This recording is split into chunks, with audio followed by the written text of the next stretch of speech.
Hey guys, Speedoz here, and today I bring you a new video about a Stormbrand Assassin using the Inpulsa's chest. So let's see how we build this one. We've reached level 91. For the Pantheon, I've got the Brine King and Grufkul.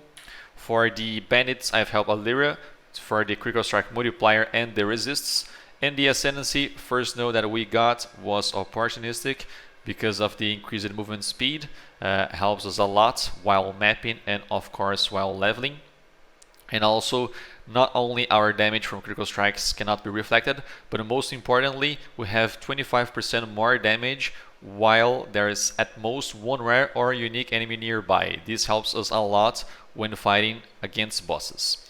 Mistwalker helps us with some cast speed, some movement speed, some dodge properties. Very welcome for brand builds and critical builds, for example. And less of them, unstable infusion along with deadly infusion, because this helps us stack power charges and also gives us some damage based on the number of power charges that we have. So very nice as well.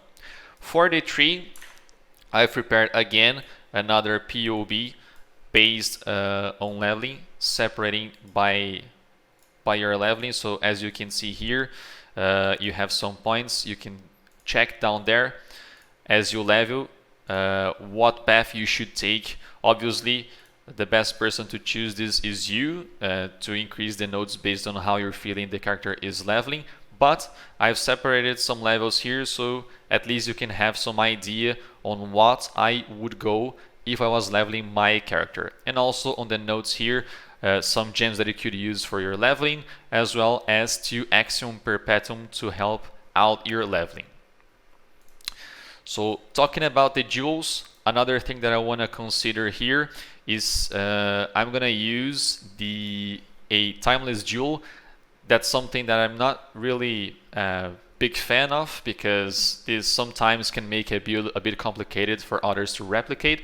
But in this case, it's very welcome. I'm using the Inner Conviction keystone by using the Militant Faith Timeless Jewel, which gives us this node when it has this modifier here. So a number varying from 2k to 10k, and converted by a High Templar, Dominus. So you must pay attention when you're buying the jewel that it's Dominus.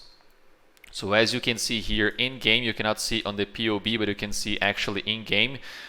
Whenever we socket this jewel on the tree, we can transform the keystone into the Inner Conviction. So in this case, Penatonement is being transformed to the Inner Conviction.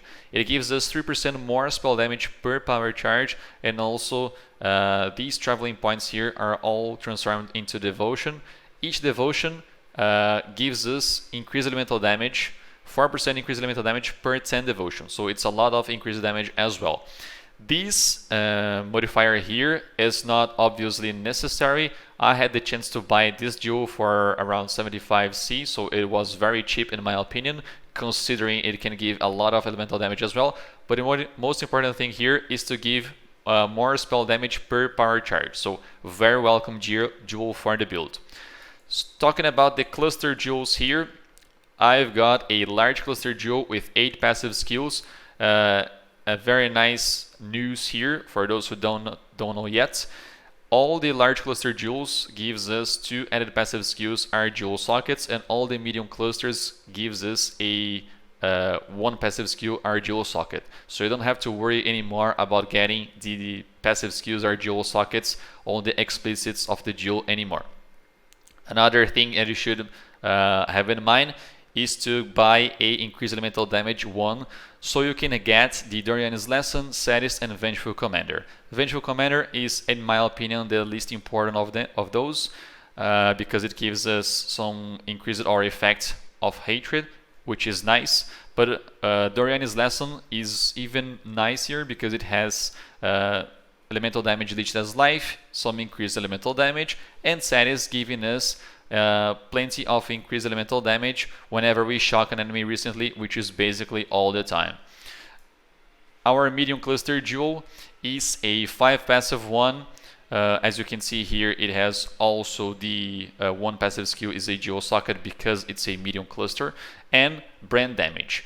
What we get here is the brand loyalty and holy conquest. Holy conquest and brand loyalty. Brand loyalty makes the enemy takes increased damage for each of our brands attached to them, which we make 2 brands attached to the enemy. And also holy conquest gives us not only the increased movement speed, but also makes the brand attached to a new enemy each time they activate no more than once every 0.3 seconds. So it helps out the brands attaching to all the enemies in the pack whenever they have the chance. The small cluster jewels here, both are 3 passive skills with increased maximum life.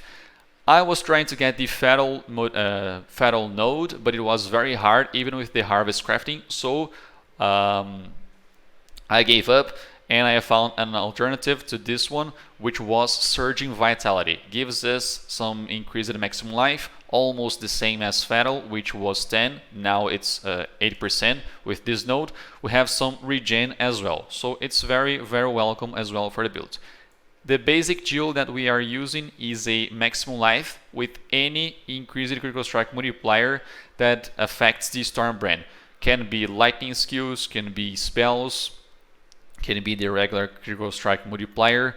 So when any critical strike multiplier you can get with maximum life is welcome for a build. Talking about the gear, what we have here is 2 void batteries because they help a lot our damage with the power charge stacking.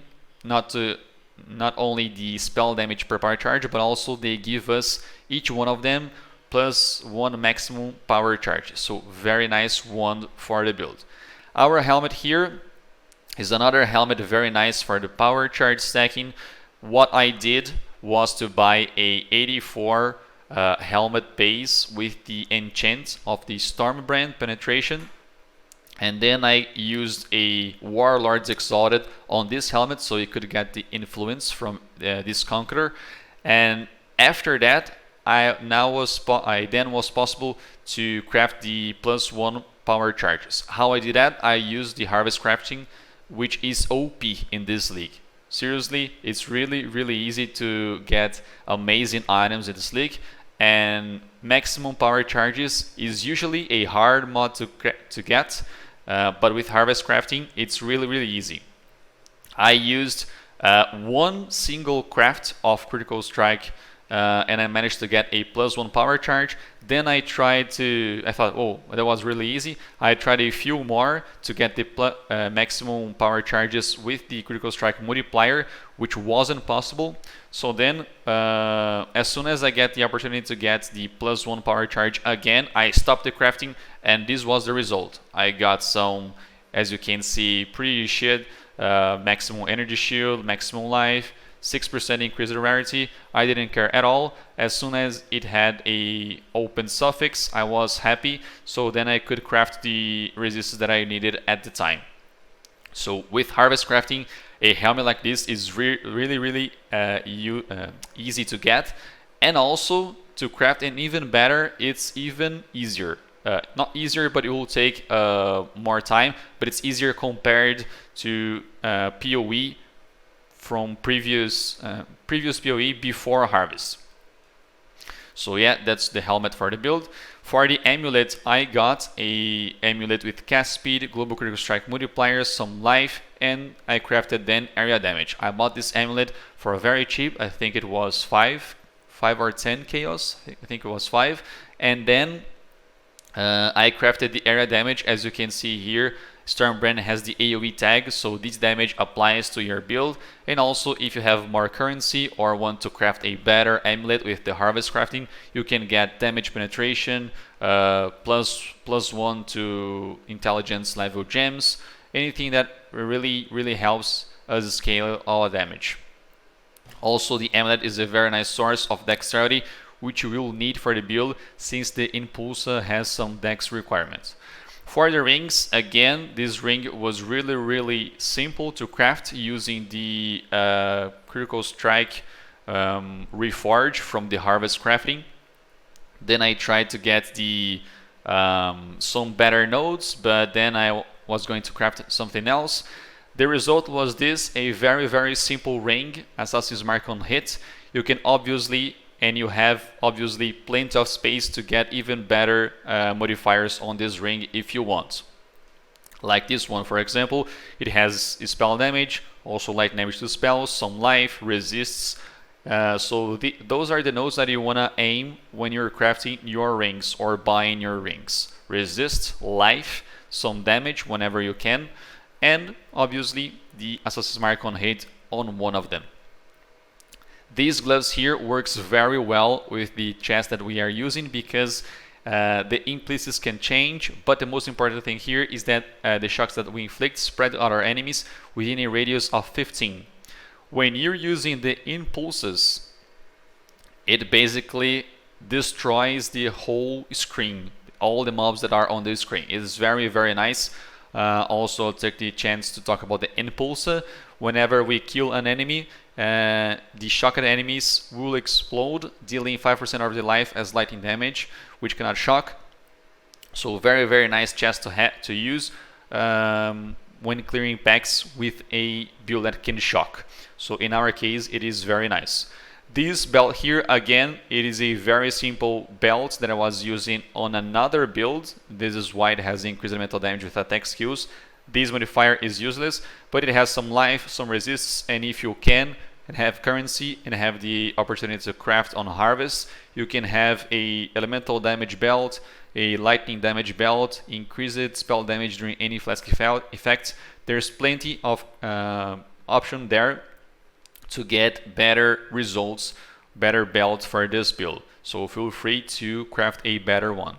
Also for the boots, again, very simple one, resists life, movement, speed.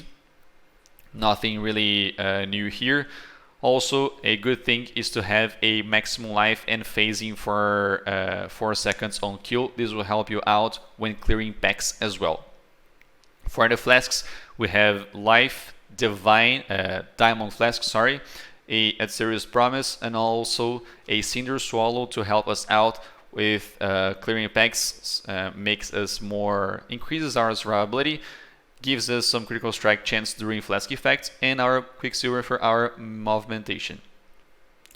The skill gems here are a Wrath, Hair of Thunder, Wave of Conviction, Increase the Duration, Vow, Righteous Fire, Portal, Smoke Mine, Second Wind, Arcane Surge, and Flame Dash. Orb of Storms, Power Charge on Crit, increase the OE chain. Brain Recall with Second Wind, Cast Damage Taken, Steel Skin. And Storm Brand, added lightning damage, control destruction, power charge on crit, swift brand, and conk effect. When you're fighting against bosses, all you want to do is rotate between your skills, so you can drop a Orb of Storms, you can use your Flame Dash to gain your Arcane Surge, you can use the Wave of Conviction to get the exposure elemental exposure on the enemy, reducing its elemental rest, and also drop in the Storm Brands so then you can apply the damage. You want to rotate around the boss, rotating between those skills to increase your damage. Overall speaking, we did the math on the stream. I think I spent around 19 exalts, so it's a little bit fat right there. Probably going to spend around 20 exalts on this build, and considering it's clear and its capability of killing bosses, all the end game content, I think it's really, really fair. I was struggling to get a little bit of life on the build, but apparently we've solved that problem. And as you saw, there's plenty of space as well on the gear to increase your damage even further.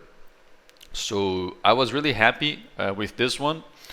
And with harvest crafting, there is a very, very easy way to boost all of your equipment in a very easy way. Considering that you don't spend any currency, you can actually farm all the seeds and use the output, the results of the seeds, I mean the life force, to craft your own items, and then meta craft all of them. It's really easy now on harvest to get a very nice item. So take advantage of that, and well, I hope you guys enjoyed the video. Alright, so thank you much for watching, and see you next time. What's this? A Rio challenge.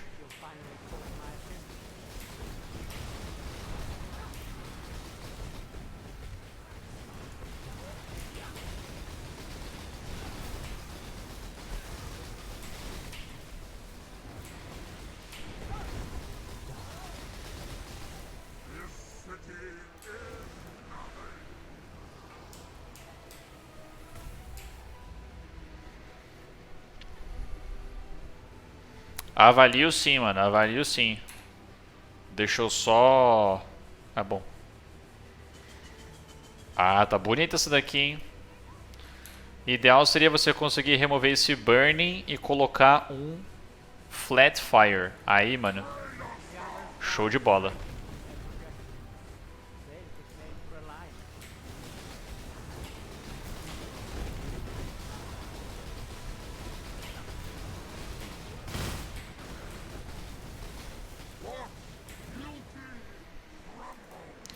Beauty Crumble. Não tem Remove Life, mano. Hollow Palm tá cara demais. Eu não vi o preço, mano.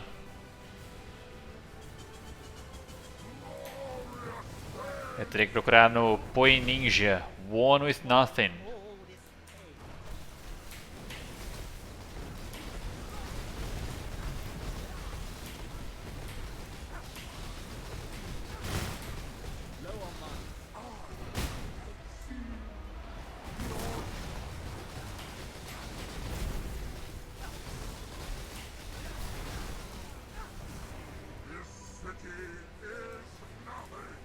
Nessa fase aqui eu nem usei Flask. Ó, o Gad tem Remove Life.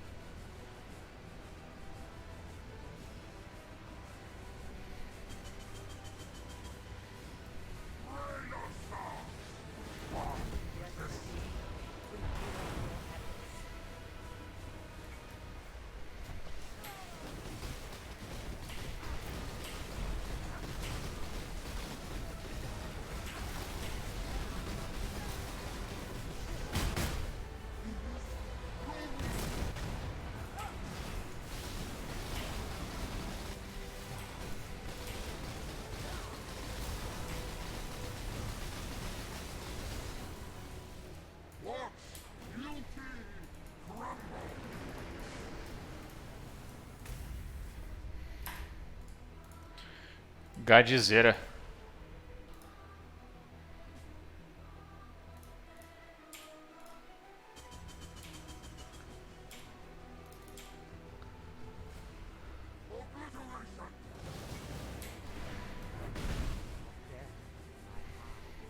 I am alive.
Be silent.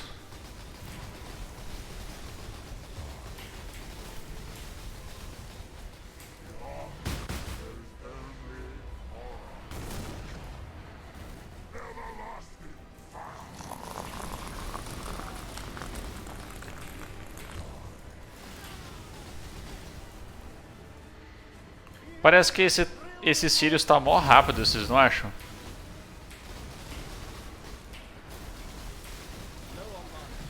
Tem uns Sirius que são mó lento.